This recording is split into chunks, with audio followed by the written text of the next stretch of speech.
My wife Cheryl and I have been together for 10 years, and we got married 2 years ago. We just got a house together not even a month ago, and things couldn't have started on a worse note. We moved to a small inland town of Georgia called Waycross.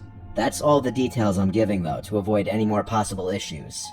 We're on a quiet street with a big property that sits in front of a medium-sized patch of woods, which was one of the factors that really appealed to my wife and I.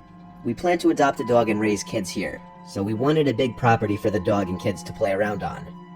We both work similar shifts. I get home around 5 and she gets home around 6 most of the time. The first 2 nights in the house went completely normal. It was the weekend, so we spent our entire days unpacking. It wasn't until Monday night, when we were both in bed, only having turned the lights out maybe 20 minutes ago, that outside from the backyard, there was the sound of this blasting music. Our nearest neighbors on either side were spaced out enough where we couldn't mistake music from their yards being in our yard. It was definitely in our backyard, and it wasn't party music or anything like that. It sounded like very old, staticky, vintage music. The windows were shut, so after my wife and I exchanged horrified glances at each other and wondered where the music could be coming from, I opened my window on my side of the bed, and it was much clearer. There was some song that sounded like it was from the 1940s or something blasting. I later found out after looking up the lyrics that the song name was Who's Afraid of the Big Bad Wolf by Henry Hall.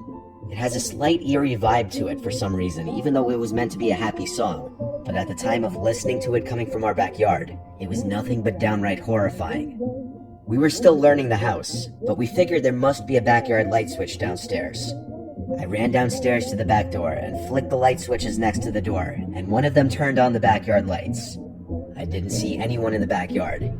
I opened the door, and the music was louder, obviously, but as I walked out into the grass, I realized it wasn't coming from the backyard, rather from the woods. The song played to completion as I was outside in the yard just standing there looking around. When the song ended, there was silence again. It seemed like someone must have been playing some stupid housewarming prank, but it wasn't appreciated. I went back to my wife and told her it was probably just some kids trying to scare the new ones in town for whatever reason. Hearing myself even say that, I realized how stupid and weird it sounded. Why would anyone do that? The next night, it happened again. A few minutes after we turned out the lights in the bedroom, music from outside started blasting. This time much louder, and the song playing was that song everyone's heard, Tiptoe Through the Tulips. Cheryl and I once again looked at each other, this time in genuine disgust and worry, because we had hoped it was just going to be a one-time thing, but it was happening again. I looked out the window, and this time I could see something on the grass. It wasn't a person, but there was definitely something out there. I told my wife I was going to check it out. She said we should just call the cops, and I said yeah, we will in a second. I went out there with this mindset that I need to establish I'm the man of the house, not just to my wife, but to whoever was thinking they could mess with us just for being the new people in the block. When I was in the yard, I saw the object in the grass was smaller than I had thought, but the blaring, creepy song was coming from it. I realized it was an old radio. I turned it off and looked up at the window at my wife who was watching, and I held it up, yelling that someone left it there to scare us with the music. What she did next was not something I expected in response to that. She started screaming my name to run inside. She kept screaming, "Run." I yelled, "Why?" And she screamed back, "There's people standing behind you." This statement made my heart skip a beat, and I turned around to face the woods. I saw 3 figures standing like 6 feet apart from each other, clearly facing my direction. They weren't running at me, they were just standing there.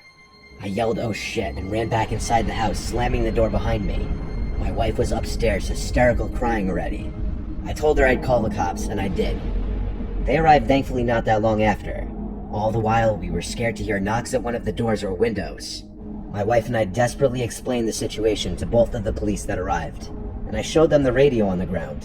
I asked them if they could take it back with them as evidence for prints, and told them I only touched the top part with the handle. They did take the radio.